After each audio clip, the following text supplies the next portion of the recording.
नमस्कार, स्वागत है आप सभी का एक बार फिर से स्वयं कोर्स पर्यावरण प्रदूषण एवं सतत प्रबंधन में। आज हम जिस विषय पर चर्चा करेंगे वो है पर्यावरण शिक्षा के नैतिक सिद्धांत एवं पर्यावरणीय मूल्य। मैं डॉक्टर आर.जी. ब्रजेश, सहायक प्राध्यापक बायोमेडिकल इंजीनियरिंग एंड बायोमेडिकल विभाग, आज आप सभी से इस विषय में चर्चा करूंगा।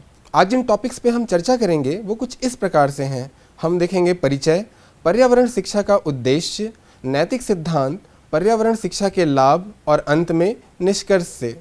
आइए शुरू करते हैं। सबसे पहले हम जानना चाहेंगे पर्यावरण शिक्षा का उद्देश्य क्या है। तो पर्यावरण शिक्षा से तात्पर्य है उन शिक्षण और अधिनियम प्रक्रियाओं से है जो व्यक्तियों और समुदायों को पर्यावरण के प्रति जागरूकता, समझ, दृष्टिकोण, कौशल और भागीदारी में वृद्धि करने की तैयारी करता है। इसका मुख्य उद्देश्य लोगों को उनके पर्यावरण और उसके घटकों के प्रति जागरूक करना है और उन्हें सतत विकास एवं संरक्षण के लिए प्रेरित करना है। इसके कुछ महत्वपूर्ण बिंदुओं पर आइए हम चर्चा करते हैं। तो स्कूलों और कॉलेजों में पर्यावरण दिवस मनाने के माध्यम से छात्रों को पर्यावरणीय मुद्दों के बारे में जागरूक किया जाता है। पर्यावरणीय ज्ञान का विस्तार, इसमें उदाहरण के लिए पाठ्यक्रम में जलवायु परिवर्तन, प्रदूषण, जैव विविधता और पारिस्थितिकी तंत्र जैसे विषयों को शामिल करना ताकि छात्रों को पर्यावरणीय मुद्दों की गहन समझ हो सके। अगला है सकारात्मक दृष्टिकोण और मूल्य विकसित करना। उदाहरण के लिए छात्रों में प्राकृतिक संसाधनों की रक्षा और संरक्षण की भावना विकसित करना, जैसे वृक्षारोपण अभियान और स्वच्छता अभियान। अगला है समस्याओं को हल करने की क्षमता बढ़ाना। उदाहरण के लिए छात्रों को परियोजनाओं और गतिविधियों के माध्यम से पर्यावरणीय समस्याओं की पहचान करना और उन्हें हल करने के उपाय सुझाना, जैसे कि प्लास्टिक के उपयोग को कम करने के उपाय। अंतिम में हम देखेंगे सक्रिय भागीदारी को प्रोत्साहित करना। उदाहरण के लिए पर्यावरणीय क्लबों और संगठनों के माध्यम से छात्रों को पर्यावरण संरक्षण गतिविधियों में शामिल करना, जैसे कि कचरा प्रबंधन, जल संरक्षण एवं जैव विविधता के संरक्षण के कार्यक्रम। अगले टॉपिक जिस पे हम चर्चा करेंगे वो है नैतिक सिद्धांतों और पर्यावरणीय मूल्यों कैसे समाज एवं पर्यावरण पर सकारात्मक प्रभाव डालते हैं। तो नैतिक सिद्धांत और पर्यावरणीय मूल्य उन मूल्यों, आस्थाओं और सिद्धांतों का संग्रह है जो व्यक्तियों और समाज को पर्यावरण के प्रति जिम्मेदार और संवेदनशील बनाने के लिए प्रेरित करते हैं। इन सिद्धांतों और मूल्यों का पालन करने से न केवल समाज में सकारात्मक परिवर्तन होता है बल्कि पर्यावरण का संरक्षण और संतुलन भी बनाया जा सकता है। इसमें कुछ महत्वपूर्ण बिंदुएं कुछ इस प्रकार से हैं। पहला है जिम्मेदारी और कर्तव्य। जिम्मेदारी और कर्तव्य के पालन करने वाले लोग कचरे का उचित निपटारा करते हैं, ऊर्जा की बचत करते हैं और जल संरक्षण में भाग लेते हैं। सामूहिक रूप से जिम्मेदार व्यवहार से पर्यावरण प्रदूषण कम होता है और प्राकृतिक संसाधनों का संरक्षण होता है।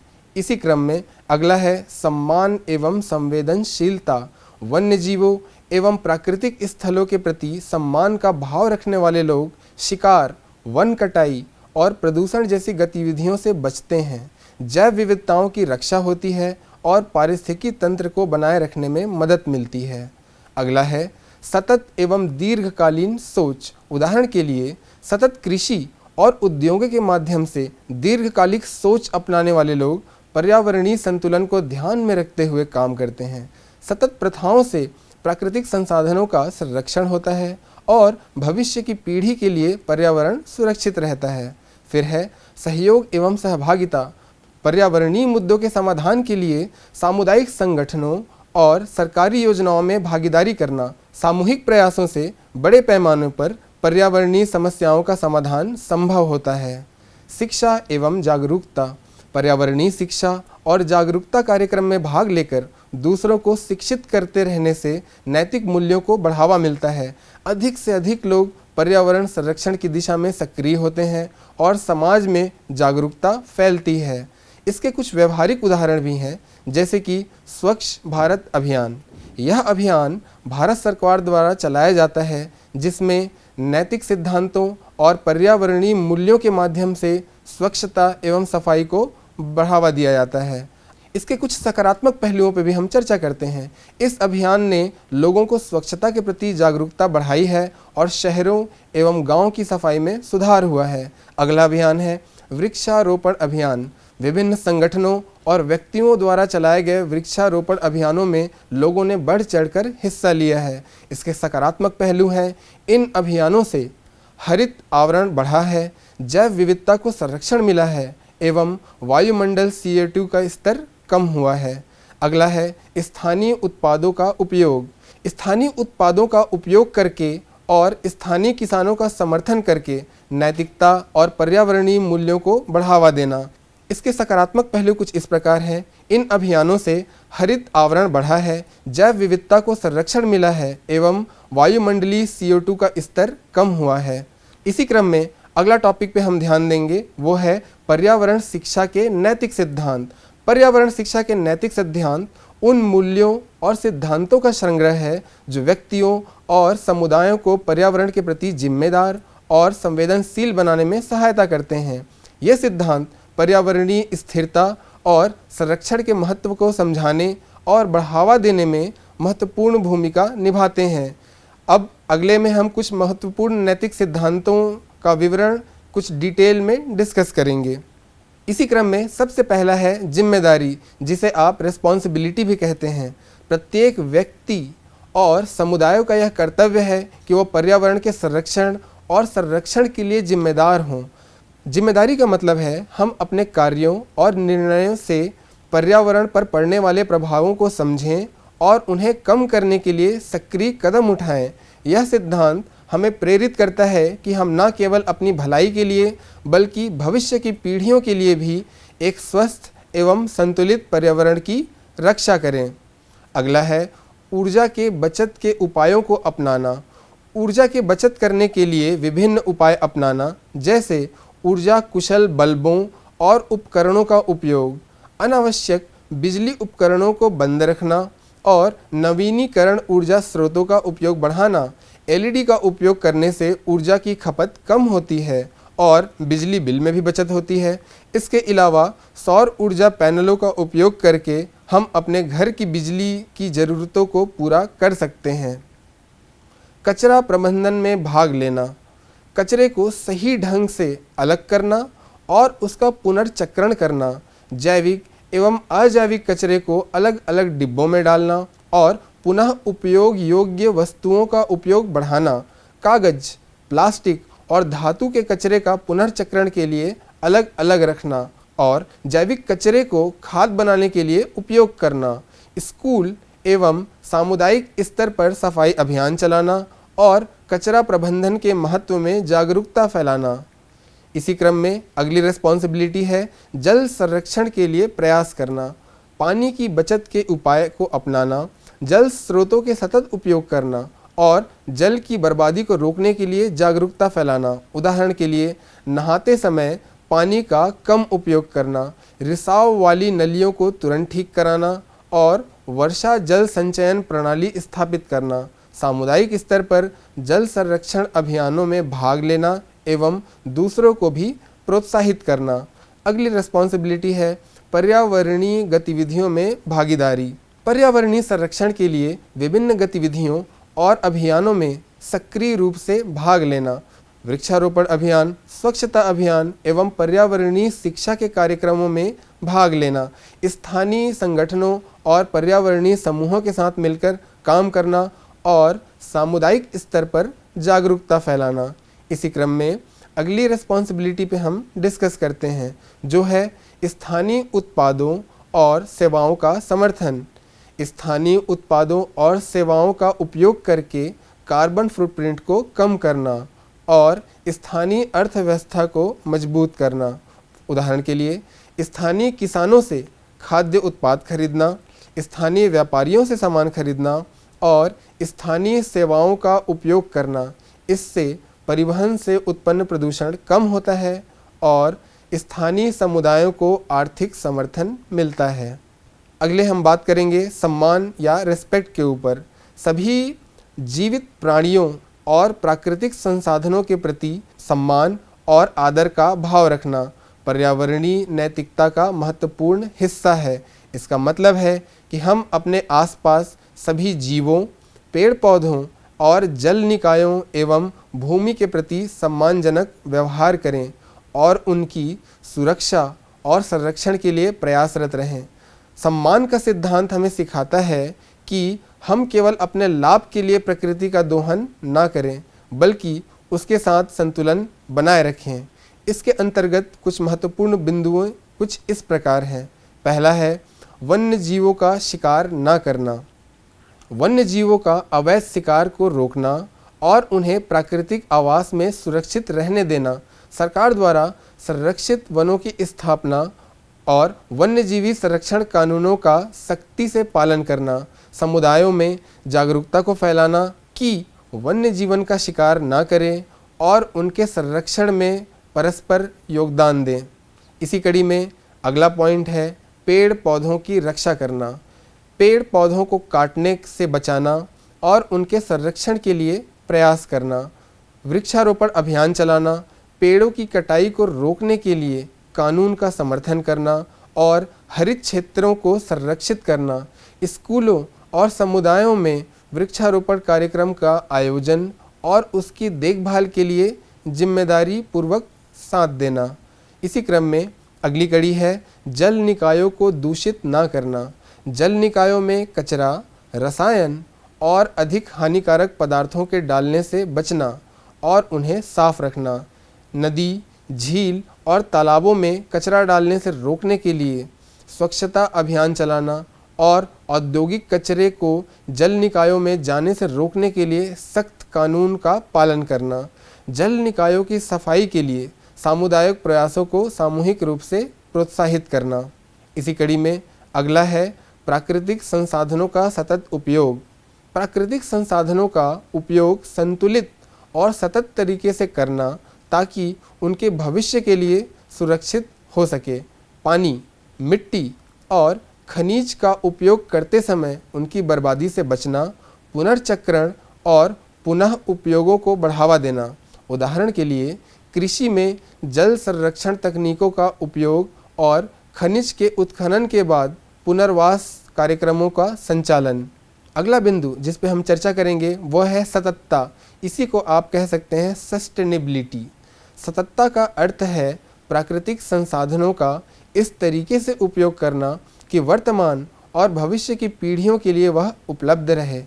इसका मतलब है कि हम संसाधनों का दायित्वपूर्ण और विवेकपूर्ण उपयोग करें ताकि पर्यावरणीय संतुलन बनाया रखा जा सके और हमारे प्राकृतिक संसाधनों का अत्यधिक दोहन ना हो। सततता का सिद्धांत पर्यावरण, समाज और अर्थव्यवस्था के बीच संतुलन बनाने पर जोर देता है। इसके कुछ महत्वपूर्ण बिंदु कुछ इस प्रकार हैं।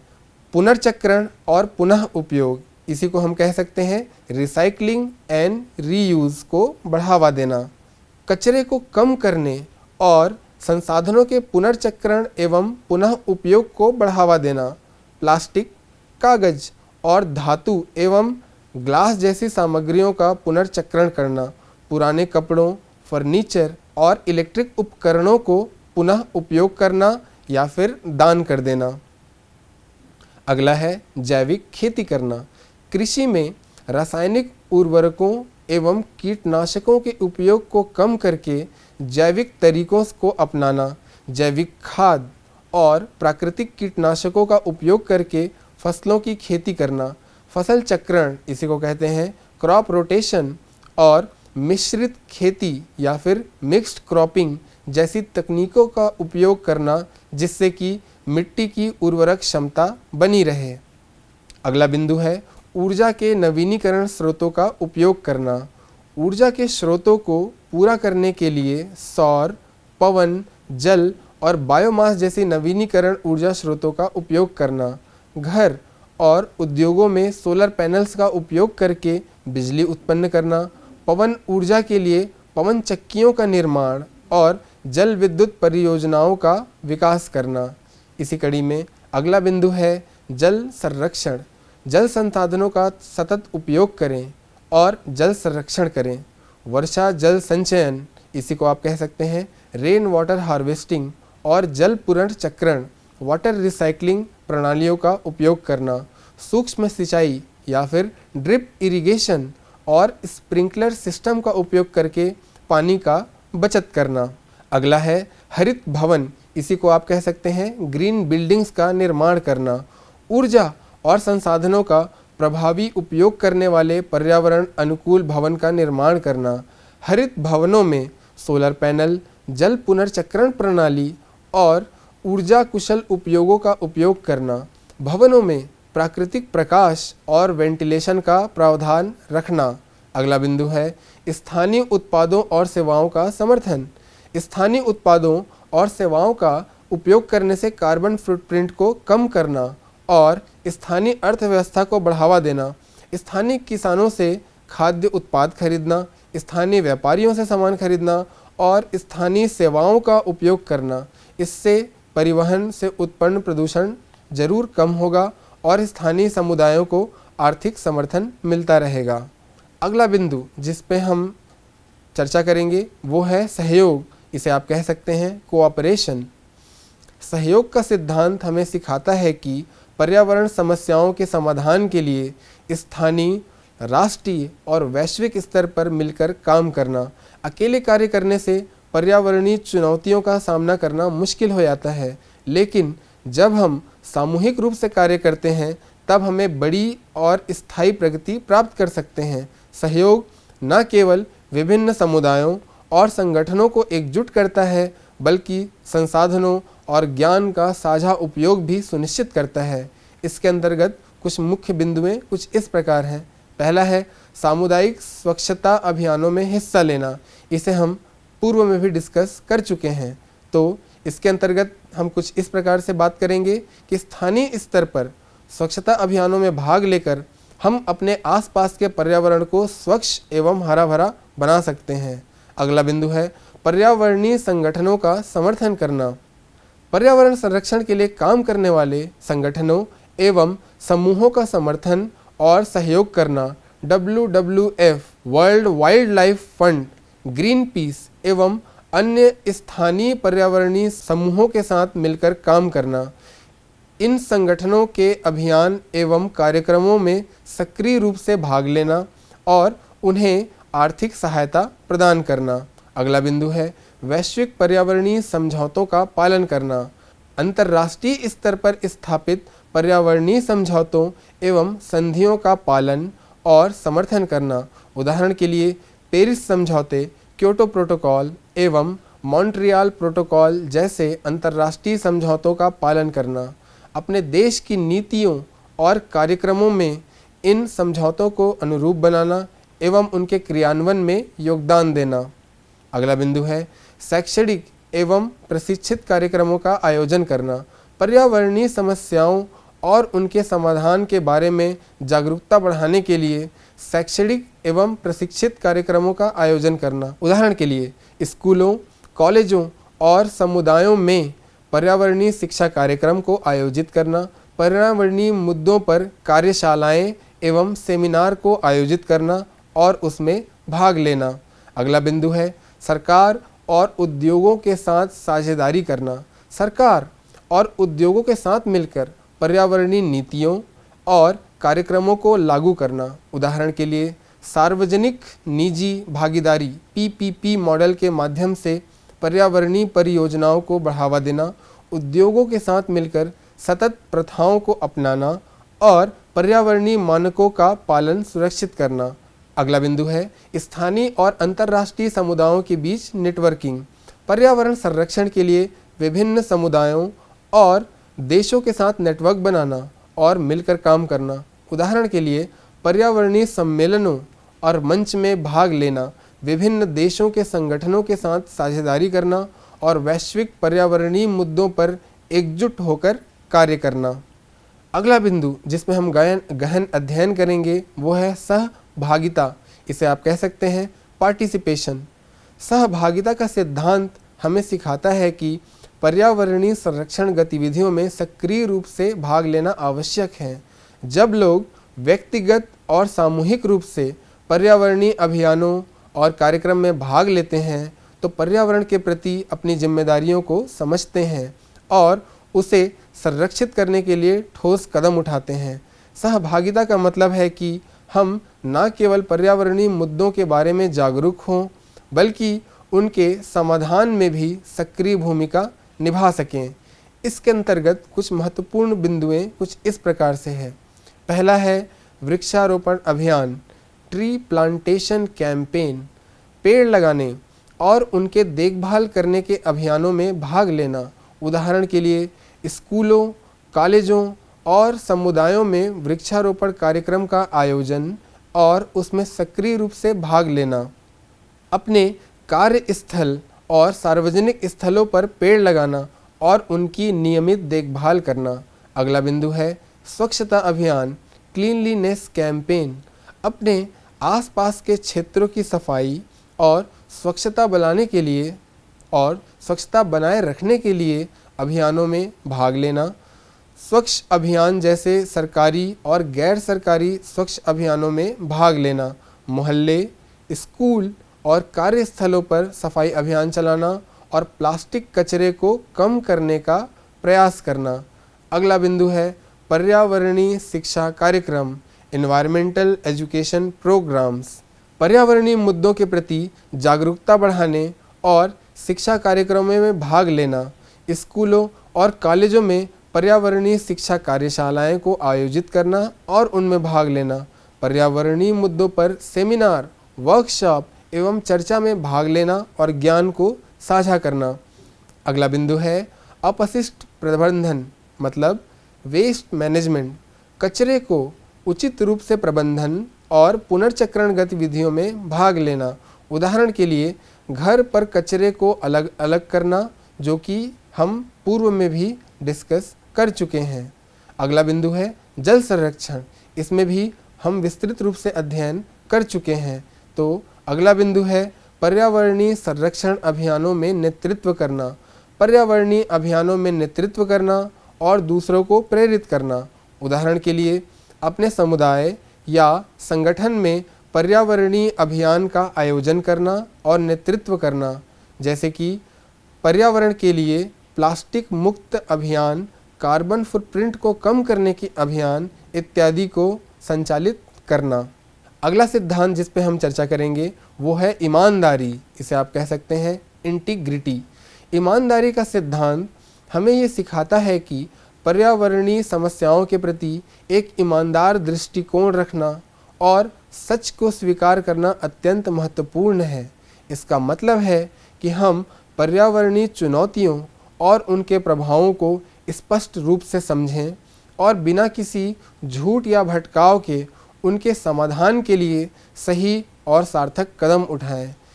ईमानदारी पर्यावरणीय नैतिकता का एक प्रमुख हिस्सा है जो हमें सच्चाई के साथ अपने कर्तव्यों को निभाने के लिए प्रेरित करता है। इसके अंतर्गत कुछ महत्वपूर्ण बिंदुएं कुछ इस प्रकार से हैं। सबसे पहला है पर्यावरणीय प्रभावों का सही मूल्यांकन करना। किसी भी पर्यावरणीय गतिविधियों के पर्यावरणीय प्रभावों का वास्तविक और सही मूल्यांकन करना।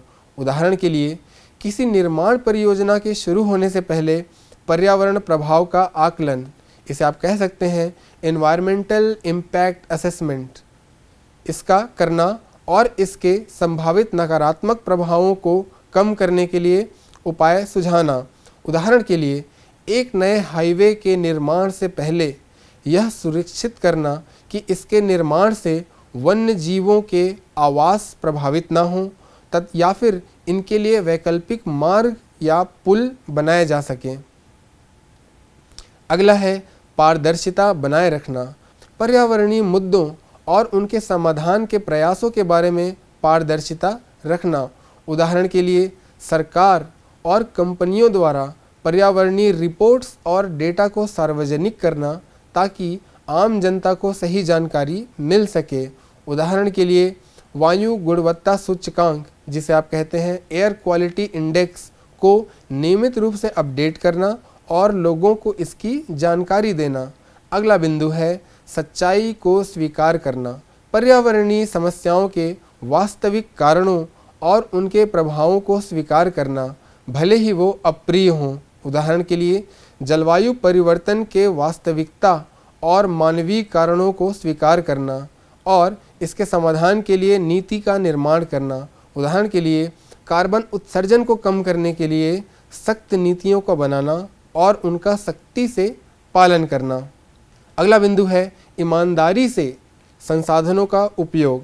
प्राकृतिक संसाधनों का ईमानदारी से और सतत उपयोग करना। उदाहरण के लिए जल, ऊर्जा और खनिजों का दायित्वपूर्ण उपयोग करना और उनकी बर्बादी से बचना।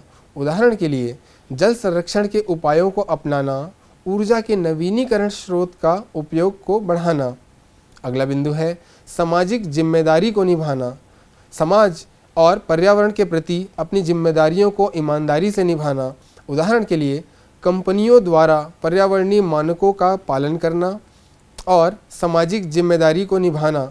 उदाहरण के लिए कॉरपोरेट सोशल रिस्पॉन्सिबिलिटी CSR के तहत पर्यावरणीय परियोजनाओं में निवेश करना। अगला सिद्धांत जिस पर हम चर्चा करेंगे वह है न्याय। इसे आप कह सकते हैं जस्टिस। न्याय का सिद्धांत सभी लोगों को एक स्वच्छ एवं स्वस्थ पर्यावरण का अधिकार सुनिश्चित करने पर केंद्रित करता है। इसका मतलब है कि पर्यावरणीय लाभ और जोखिमों का वितरण सभी समुदायों के रूप में समान रूप से होना चाहिए। न्याय का सिद्धांत हमें यह सिखाता है कि पर्यावरणीय समस्याओं के समाधान में सभी लोगों की भागीदारी सुनिश्चित करें एवं किसी भी प्रकार के पर्यावरणीय अन्याय को समाप्त करें।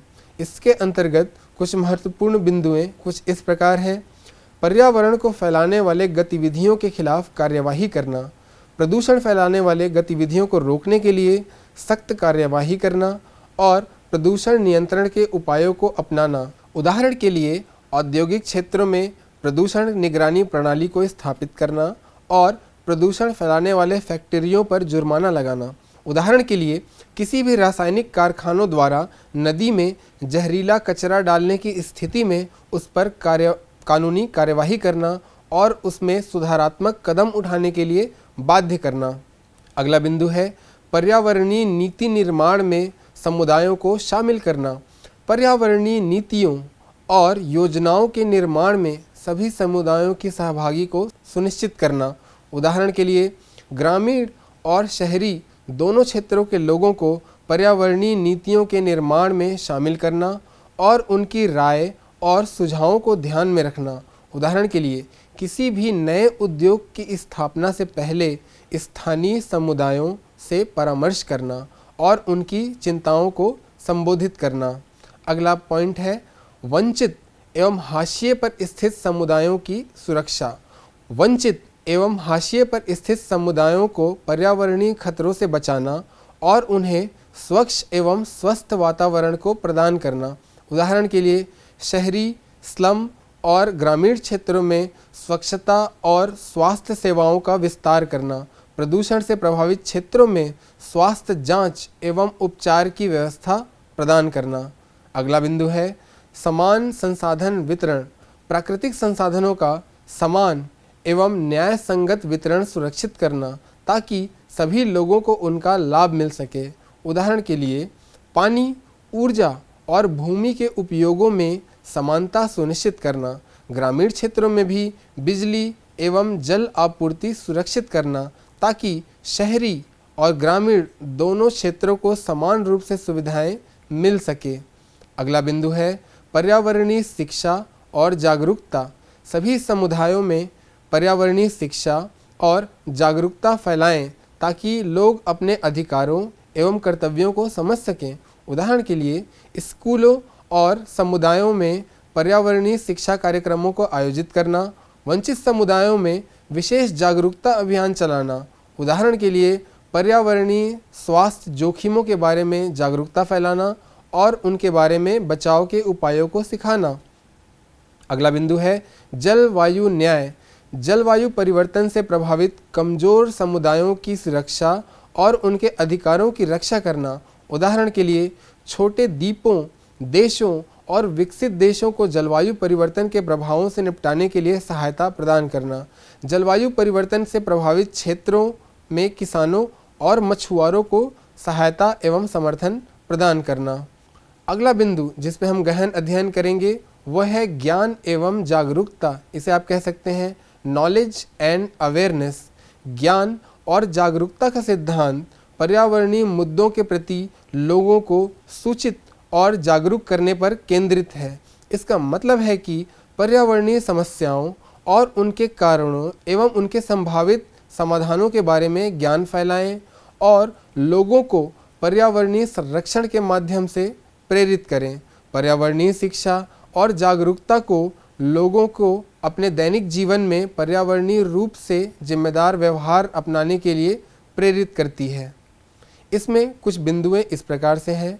स्कूलों में पर्यावरणीय शिक्षा कार्यक्रमों को आयोजित करना, छात्रों को पर्यावरणीय मुद्दों के प्रति जागरूक करने के लिए और पर्यावरणीय संरक्षण के महत्व को समझाने के लिए शिक्षा कार्यक्रमों का आयोजन करना। अगला पॉइंट है समुदायों में पर्यावरणीय जागरूकता अभियान को फैलाना। समुदायों को पर्यावरणीय मुद्दों के बारे में जागरूक करने के लिए और उनके समाधान के उपायों को सुझाने के लिए अभियान चलाना। अगला बिंदु है पर्यावरणीय जानकारी को साझा करना। लोगों के बीच पर्यावरणीय जानकारी का प्रसार करना ताकि वे सही निर्णय ले सकें और पर्यावरण के प्रति जिम्मेदार व्यवहार को अपना सकें। अगला बिंदु है पर्यावरणीय कार्यशालाओं का सेमिनार का आयोजन करना। ये हम पूर्व में भी डिस्कस कर चुके हैं। अंतिम में हम डिस्कस करेंगे प्रकृति प्रेम के बारे में, लव फॉर नेचर। प्राकृतिक प्रेम का अर्थ है प्रकृति के प्रति एक गहरा आदर और प्यार का भाव रखना। यह भावना हमें प्रकृति के हर पहलू जैसे पेड़ पौधे, वन्यजीवी, पहाड़ और नदियों एवं समुद्रों के प्रति संवेदनशील और जिम्मेदार बनाती है। प्राकृतिक प्रेम हमें प्रेरित करती है कि हम अपने पर्यावरण की सुरक्षा एवं संरक्षण के लिए कार्य करें और इसे अगली पीढ़ी के लिए संरक्षित करें। उदाहरण के लिए पहला है हम वृक्षारोपण कर सकते हैं, अन्य रूप से हम वन्यजीवी संरक्षण में अपना योगदान दे सकते हैं। अगला है प्राकृतिक स्थलों की स्वच्छता पे हम ध्यान दे सकते हैं। प्राकृतिक संसाधनों के संरक्षण में हम अपना योगदान दे सकते हैं। प्रकृति की सुरक्षा का आनंद ले सकते हैं। प्रकृति के प्रति संवेदनशील बन सकते हैं। अंत में हम डिस्कस करेंगे पर्यावरण शिक्षा के कुछ लाभों के बारे में। पर्यावरण शिक्षा न केवल हमें पर्यावरणीय मुद्दों के बारे में जागरूक करती है बल्कि हमें उनके समाधान के लिए आवश्यक ज्ञान और कौशल भी प्रदान करती है। यह शिक्षा हमें एक स्वस्थ, सुरक्षित और स्थायी भविष्य की दिशा में काम करने के लिए प्रेरित करती है। पर्यावरण शिक्षा के अनेक लाभ हैं जो व्यक्ति, समाज और वैश्विक स्तर पर महत्वपूर्ण होते हैं। यह लाभ कुछ इस प्रकार से हैं। जागरूकता और ज्ञान में वृद्धि। पर्यावरणीय शिक्षा लोगों को पर्यावरणीय मुद्दों के बारे में जागरूक करती है और उन्हें आवश्यक जानकारी प्रदान करती है। अगला बिंदु है पर्यावरणीय जिम्मेदारी की भावना। पर्यावरणीय शिक्षा लोगों में पर्यावरण के प्रति जिम्मेदार भावना को विकसित करती है। अगला बिंदु है स्वास्थ्य एवं कल्याण में वृद्धि। पर्यावरणीय शिक्षा एक स्वच्छ एवं स्वस्थ पर्यावरण को बढ़ावा देती है जिससे लोगों का स्वास्थ्य और कल्याण बेहतर होता है। अगला बिंदु है सामुदायिक सहभागिता की ओर सहयोग। पर्यावरणीय शिक्षा समुदायों को पर्यावरणीय मुद्दों के समाधान के लिए एकजुट करती है और सहयोग को बढ़ावा देती है। अगला बिंदु है भावी पीढ़ी के लिए सुरक्षा।